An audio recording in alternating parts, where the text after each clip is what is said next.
പ്രിയപ്പെട്ട മനഃശാസ്ത്ര ഡോക്ടർക്ക് എനിക്കൊരു പിടിയും കിട്ടുന്നില്ല സാർ. ദയവ് ചെയ്ത് എത്രയും പെട്ടെന്ന് സ്ത്രീകളുടെ മനഃശാസ്ത്രത്തെപ്പറ്റി വാരികയിൽ എഴുതൂ. കാരണം എൻ്റെ വിവാഹം നിശ്ചയിച്ചിരിക്കുകയാണ്. ഭാര്യയാകാൻ പോകുന്ന പെൺകുട്ടി അതിസുന്ദരിയാണ് ഡോക്ടർ. എനിക്ക് അർഹതയില്ലാത്തൊരു കുട്ടിയെയാണോ ഞാൻ കെട്ടാൻ പോകുന്നത് എന്ന ചിന്ത എന്നെ വല്ലാതെ അലട്ടുകയാണ് സാർ. പല പല ഘട്ടങ്ങളിൽ ഡോക്ടർ വാരികയിലൂടെ തന്നിട്ടുള്ള വിലപ്പെട്ട ഉപദേശങ്ങൾക്കനുസരിച്ചാണ് ഞാൻ ജീവിച്ചിട്ടുള്ളത്. എല്ലാറ്റിനും നന്ദി. ആദ്യമായി ഞാൻ ഡോക്ടറോട് ഒരു നഗ്ന സത്യം തുറന്നു പറയട്ടെ. ഞാനൊരു സുന്ദരനേ അല്ല ഡോക്ടർ. കറുത്തിട്ടാണ്. ഉയരവും വളരെ കമ്മിയാണ്. അതുകൊണ്ട് ഭാര്യയാകാൻ പോകുന്ന ഈ സുന്ദരിയെ മനഃശാസ്ത്രപരമായ ഒരു സമീപനത്തിലൂടെ മാത്രമേ കീഴ്പ്പെടുത്താൻ പറ്റൂ. അവളുടെ ഹൃദയത്തിലൊരു സ്ഥാനം നേടാൻ പറ്റൂ. ആദ്യ രാത്രിയിൽ തന്നെ എനിക്കത് സാധിക്കണം. എല്ലാ മാർഗങ്ങളും ഉപദേശിക്കാൻ അപേക്ഷ. കള്ളുകുടിയും പുകവലിയുമില്ലാത്തവൻ, സമ്പാദ്യശീലമുള്ളവൻ. എൻ്റെ ഈ പ്രത്യേകതകളാണ് ആ കുട്ടിയുടെ വീട്ടുകാരെ ആകർഷിച്ചിരിക്കുന്നതെന്ന് തോന്നുന്നു. അല്ലാതെ എന്നെ ഇഷ്ടപ്പെടാൻ മറ്റൊരു കാരണവും ഞാൻ കാണുന്നില്ല.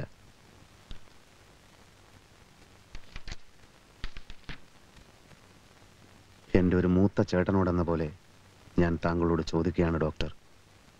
ഉയരം വെക്കാൻ വല്ല വിദ്യകളുമുണ്ടോ? മുഖസൗന്ദര്യം വർദ്ധിപ്പിക്കാനുള്ള ഉപായങ്ങൾ എന്തൊക്കെയാണ്? ഞാൻ ഇതുവരെ ക്രീമുകളൊന്നും ഉപയോഗിച്ചിട്ടില്ല. വീക്കോ ടർമറിക്കിനെ പറ്റി എന്താണ് അഭിപ്രായം? അത് തേച്ചാൽ വെളുക്കുമോ? മേൽപ്പറഞ്ഞ എല്ലാ ചോദ്യങ്ങൾക്കും വാരികയിലൂടെ വിശദമായൊരു മറുപടി തന്ന് ഈ ദുർഘടാവസ്ഥയിൽ നിന്ന് എന്നെ കരകയറ്റണമെന്ന് വിനീതമായി അപേക്ഷിക്കുകയാണ്. നേരം എത്രയായി? നീ എന്താ മുട്ട ഇടുന്നുണ്ടോ? ഇല്ലമ്മേ. എന്നാ എഴുന്നേറ്റ് വാ. ചന്തോമാ വന്നിട്ട് മണിക്കൂർ 2 എഴുന്നേറ്റ് വാടാ. തീപ്പെട്ടിയിൽ കൊള്ളി തീർന്നമ്മവാ. ദാരിദ്ര്യം പറയാതടി.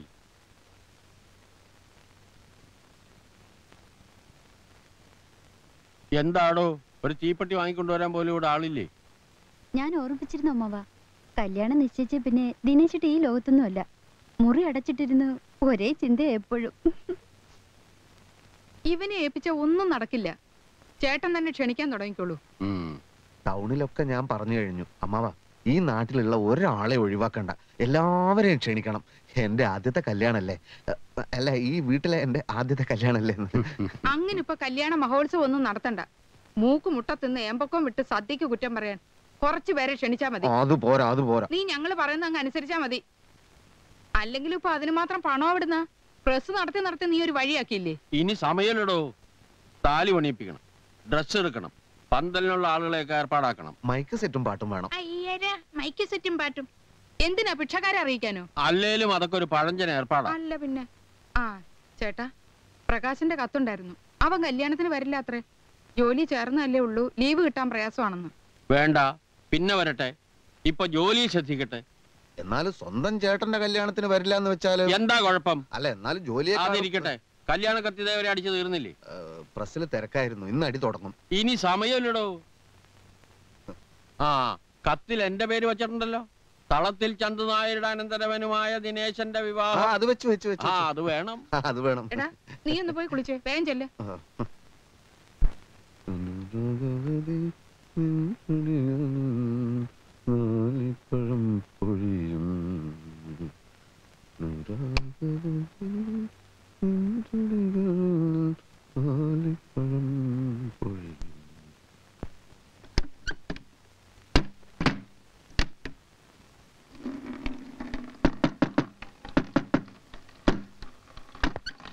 തോർത്ത് സോപ്പൊന്നും വേണ്ടേ? ഞാൻ മറന്നു. ആ പിന്നെ അമ്മയുടെ അമ്മാവന്റെ മുമ്പിൽ വെച്ചുള്ള നിന്റെ സംസാരം എനിക്ക് തീരെ ഇഷ്ടായില്ല. ഒരു മൂത്ത സഹോദരനോട് ഇങ്ങനെയാണോ പെരുമാറുന്നത്? സത്യം മാത്രല്ലേ പറഞ്ഞുള്ളൂ. എന്തിനാ ഇത്ര വെപ്രാളം പരിവശമൊക്കെ?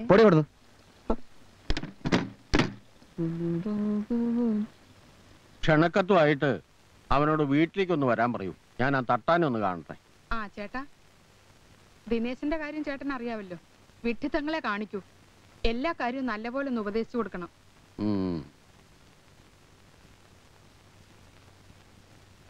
വീക്കോ ടർമറിക്കിനെ പറ്റി എന്താണ് അഭിപ്രായം? അത് തേച്ചാൽ വെളുക്കുമോ? നിന്റെ ധിക്കാരം കൂടെ കൂടുന്നുണ്ട്.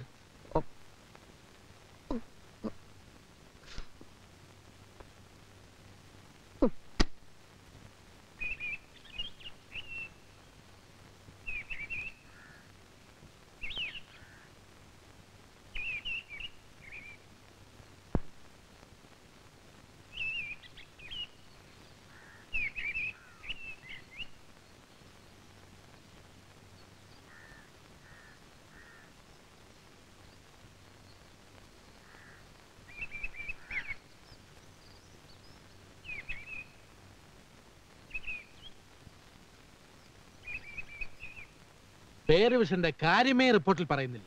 നമ്മുടെ ഒന്നും ഫിക്സേഷൻ തന്നെ ശരിയായിട്ടില്ല, പിന്നല്ലേ റിവിഷൻ? ഫയൽ ഫോർവേഡ് ചെയ്തിട്ടുണ്ടല്ലോ. GACD 17/89 date 12/189. അത് അറിയേഴ്സിന്റെ ഫയലാ. പറഞ്ഞതുപോലെ അരിയേഴ്സും ഉണ്ടല്ലോ.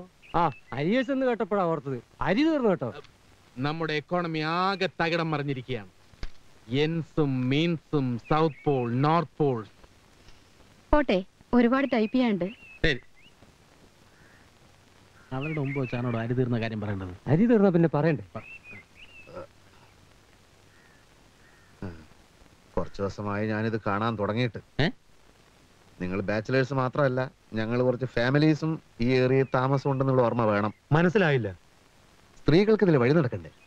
അവരെ കമന്റ് അടിക്കുക, കണ്ണിറുക്കി കാണിക്കുക, വശീകരിക്കാൻ ശ്രമിക്കുക.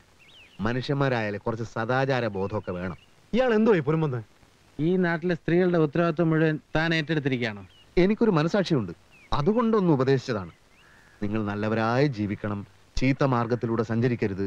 എല്ലാ ഭാരതീയരും നമ്മുടെ സഹോദരി സഹോദരന്മാരാണ്. വരട്ടെ.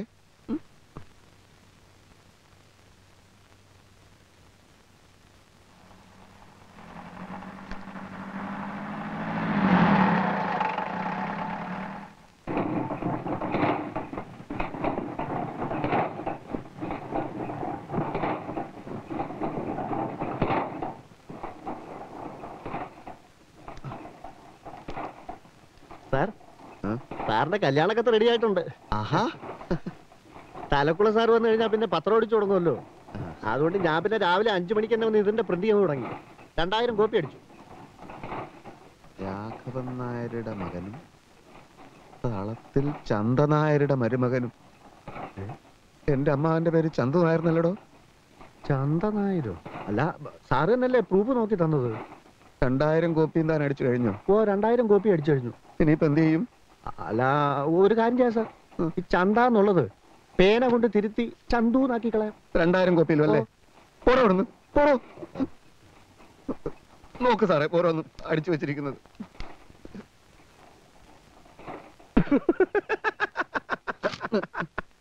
ഇതൊക്കെ അവനവന് പറ്റുമ്പോഴേ പഠിക്കൂ. അക്ഷരാഭ്യാസം ഇല്ലാത്തവനൊക്കെ പിടിച്ചിട്ട് കമ്പോസിറ്റർ ആക്കിയതിന്റെ ഫലേ ഞാനും എന്റെ പത്രം അനുഭവിച്ചുകൊണ്ടിരിക്കുക. സാറിന്റെ പത്രം ഈ പ്രസ്സിൽ അടിക്കണമെന്ന് ഞാൻ നിർബന്ധിച്ചിട്ടില്ലല്ലോ. വേറെ ഏതെങ്കിലും പ്രസ് കൊണ്ടുപോയി അടിച്ചോളൂ. ഇന്നലെ 8:30 മണിക്ക് കാശും കൊണ്ടുവരാമെന്ന് പറഞ്ഞ ആളല്ലേ? സാറിന് ഇവിടെ പ്രത്യേകം മേശയും കസേരയും തന്നതും ഇവിടെ പത്രം അടിക്കാൻ സമ്മതിച്ചൊക്കെ സാർ അച്ഛന്റെ പഴയ പരിചയക്കാരനാണെന്ന് വിചാരിച്ചിട്ടാ. അത് സാർ മുതലെടുക്കരുത്. സാറെന്താ ഇന്നലെ 8:30 മണിക്ക് വരാതിരുന്നത്? അറിഞ്ഞില്ലേ? ഇല്ല. ആ എഞ്ചിനീയർ ജോണിനെ തല്ലിയടോ AKP കമ്പനിയുടെ മുമ്പിൽ വെച്ച്. എന്ത് പ്രശ്നം? ആ കമ്പി പ്രശ്നം. അന്ന് നമ്മുടെ പൊതുരംഗത്തിൽ ഞാനൊരു വാർത്ത എഴുതിയില്ലേ? ആ പ്രശ്നം. അതിനല്ലേ സാറിന് മുമ്പൊരിക്കൽ തല്ല് കിട്ടിയത്? അത് ചാക്കോ ഡോക്ടറെ പ്രശ്നം, വ്യാജ സർട്ടിഫിക്കറ്റിനെ പറ്റിയിട്ട്. ഓഹോ, എന്നിട്ട് എന്നെ അയാൾ തല്ലിയപ്പോ എനിക്ക് സഹിച്ചില്ല. ഞാനൊരു 5-6 ആളെയും കൂട്ടി തിരിച്ചു തല്ലാൻ പോയോ? ഇല്ല, നേരെ ബാറിൽ പോയി നന്നായിട്ട് കുടിച്ചു. നിങ്ങൾക്ക് ഓരോ ദിവസവും കുടിക്കാൻ കാശുമുണ്ട്, കാരണമുണ്ട്. ഇവിടെ പ്രസ് അന്നു മുങ്ങിക്കൊണ്ടിരിക്കുകയാണ്. പിന്നെ എന്റെ കല്യാണം നിശ്ചയിച്ചിരിക്കുന്നു.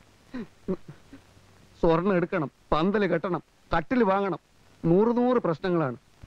എന്നെ പറ്റി വല്ല വിചാരമുണ്ടോ സാറിന്? ദിനേശ, നിന്നെ പറ്റി എനിക്ക് വിചാരില്ല എന്ന് പറയരുത്. 3 ദിവസം ഉറക്കൊളിച്ചിരുന്ന് എഴുതി ഉണ്ടാക്കിയതാ ഈ മംഗളപത്രം, നിന്റെ കല്യാണത്തിന് വായിക്കാൻ. നവദമ്പതികളെ, ഇണക്കുരുവികളെ, ഈ സമ്മോഹനവേള അവിസ്മരണീയമാണ്. പ്രേമകുസുമങ്ങളെ, ജീവിതം ഒരു പനിനീർമെത്തയല്ല, മുന്നോട്ടുള്ള പ്രയാണത്തിൽ കാരമുള്ളുകളും കുപ്പിച്ചില്ലുകളും കണ്ടേക്കാം. തളരരുത്, തട്ടിമാറ്റി മുന്നേറുക ഇണക്കുരുവികളെ.